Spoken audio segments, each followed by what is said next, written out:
It's question and answer day, and we'll talk Brad Sweet versus Donny Schatz, Lucas versus Outlaws, Kyle Larson over a full season, sprint cars versus midgets, and a whole lot more. Let's go.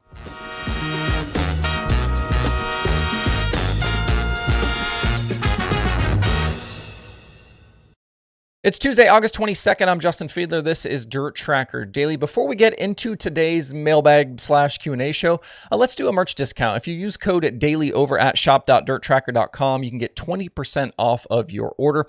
That discount is good on everything in the store right now. You will still get free shipping on orders of $20 or more in the US, and that includes both logo shirt options, the 3 different stickers, the koozies. I have a few of the $10 late model shirts left, and I have one flex fit hat still here. It is a small medium. So code DAILY at checkout at shop.dirttracker.com for 20% off. That code will expire on Wednesday at midnight Eastern. All right, yesterday I reached out on YouTube for some questions for today's show, so we'll get into those as today's main topic. We will talk a little bit about some racing towards the end today as well. I just feel like we're in a little bit of a lull right now between some big races, and the news cycle maybe seems to have slowed just a little bit. I feel like those are probably famous last words here, because it always seems to be once I start uploading that some big news item will break, and that will probably happen today, especially since I mentioned it. But here are the questions from you and my best answers. First up, 5 off 5 on RFK says, you've mentioned working on a NASCAR team before. Could you give us a little more detail about what you did? And this always seems to come up with these question and answer segments. I feel like the last few times I've done this, people are interested in me, which I find a little bit interesting. I don't know what you guys care about me. We talk about dirt racing on the show, but I guess it makes sense. You guys are curious about where I've come from and what I've done. But actually, I'm going to take this off the screen. And if you look over my shoulder right there, that's me. I spent 16 seasons as a tire changer at all levels of NASCAR. I did Cup, Xfinity trucks, started in ARCA and Hooters Pro Cup, worked my way up, and I retired at the end of the 2023 season. And there's lots of little bits of memorabilia behind me from my career. And actually, I had somebody ask me the other day about this helmet right here. This was one of my pit crew helmets of when I pitted the 13 car for Germain Racing when Casey Mears drove it. So yeah, I spent 16 seasons as a NASCAR tire changer. And along with that, kind of, my interest in dirt racing has come from, the first races I went to as a kid were were dirt races. My dad was a dirt racer in South Dakota, years and years and years ago. And then I spent 7 years working for World Racing Group and the World of Outlaws doing all of their social media, website stuff. I left World Racing Group in 2020.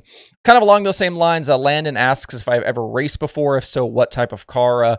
The only racing I've ever really done is bracket racing, drag racing. And if you look over my shoulder right there, this trophy is actually one of my drag racing trophies. He also wants to know what my stand is on the state of micro racing right now.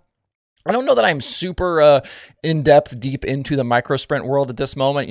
I know that the micros at Millbridge here locally in the Charlotte area do really well each week. There's a lot of guys who have kind of showed up and created a really great atmosphere there. And it seems like micro racing is really strong around the country. You see tons of cars show up to the Tulsa Shootout and some of the other big micro events. Big teams like, Chad Boat and KKM have got, their micro programs as well. So it seems to be going well. I guess maybe I could be wrong, but I'm not super deep into that. And micro racing seems to be much stronger, kind of more in the Midwest than it is here in the East. Darren wants to know, does Brad Sweet have a chance to pass Donny in Outlaw championships? Right now, if you aren't aware, Brad has 4 straight Outlaw championships and seems to be that he might be on his way to a 5th straight Outlaw championship. And I think, Donny at this point is a 10-time series champion, I believe. And I think Brad is young enough to get there, is obviously right now at the peak of his powers and could continue winning for many years to come. I just don't know if we're going to see Brad out racing, for that amount of time to be able to get to that point. In past interviews, even with me, I interviewed him late last year. He talked about, maybe not wanting to run until he's, well into his 50s or, some of these, some of the older guys that we've seen. So I don't know that Brad will get there just based on, what racing he does and how much he does into the future. I think that's the biggest question versus whether or not he's actually good enough and the team is good enough. And along those same lines, Chris asks, how do the stats of Brad Sweet's 4 championships in a row compare to the streaks that Donny Schatz put together in 2006 through 2009 and 2014 through 2018? He wants to know wins, average finish, top 5s, top 10s, DNFs, etc. So here are the numbers that I put together. Really, Brad's 4 championship seasons don't super compare to what we saw from Donny and Donny's domination. The closest one we have is Brad's 2019 season, 16 wins, 48 top 5s, 66 top 10s, and an average finish of 5th. That is Brad's best season. And I feel like, and I've talked about this on the show before, but the competition level has ramped up significantly in recent years. We had a long time where guys would win championships by, triple digits, multiple 100 points. And, we haven't had that kind of, championship lead from somebody at the end of the season in quite a few years. We also haven't seen guys win 20 races plus in a season, really since Donny was doing it. Nobody in the last several years has won 20 Outlaw races in a season. And it's just the competition level is ramped up. Everybody can have the same parts and pieces. And it's just really, really difficult to do that. So yes, Donny had lights out seasons. You look back at some of those years, 2015, 31 wins, 3.4 average finish, just completely insane. But we just haven't seen anybody able to do that in a very long time. Megsy wants to know, what's the biggest difference between a midget and a sprint car in the way they race? And also, do you know what the prices and expenses are on a midget versus a sprint car? Very different race cars. And I don't know if you're meaning winged sprint car or non-winged sprint car, but midgets, you talk about power to weight ratio.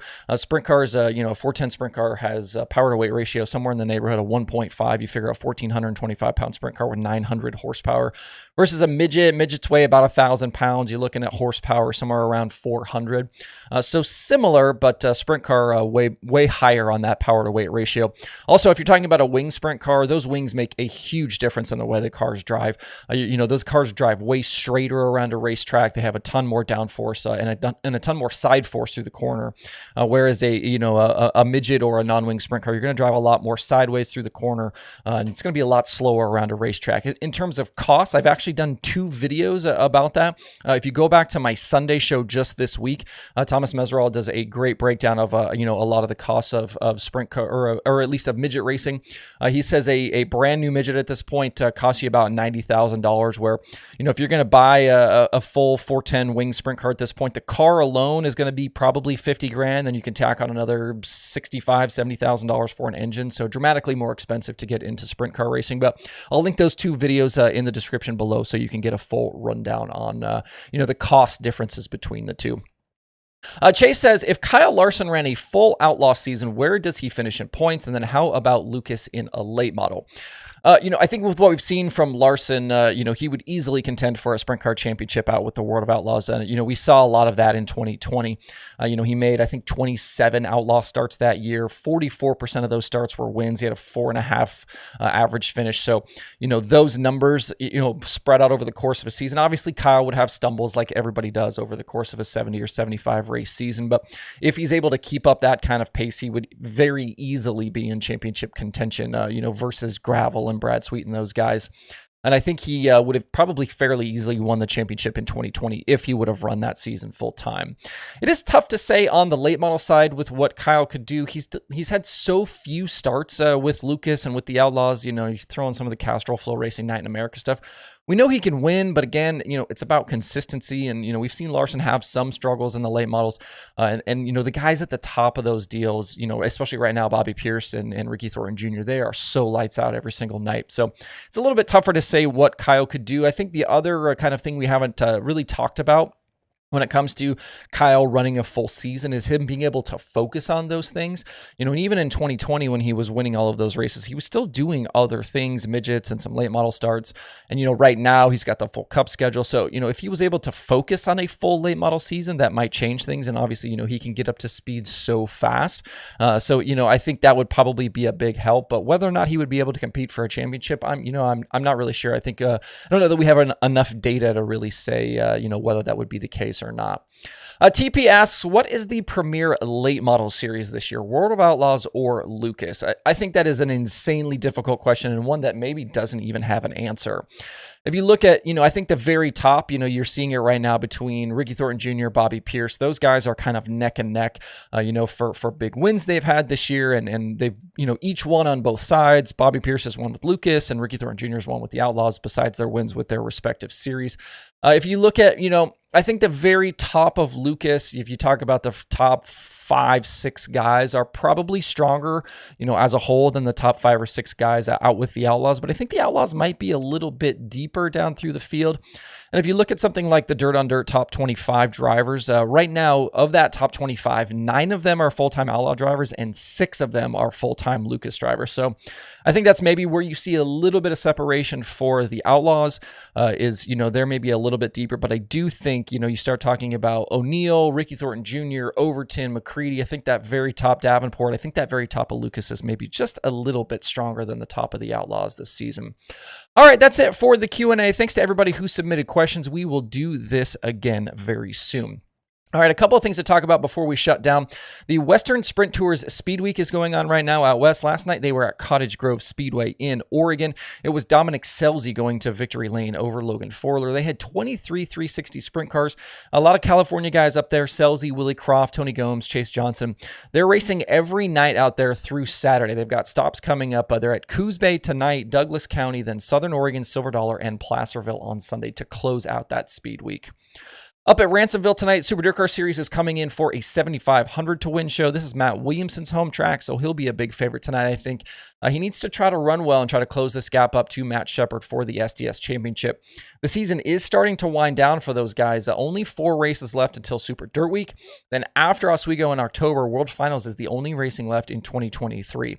You can watch live tonight over on Dirt Vision.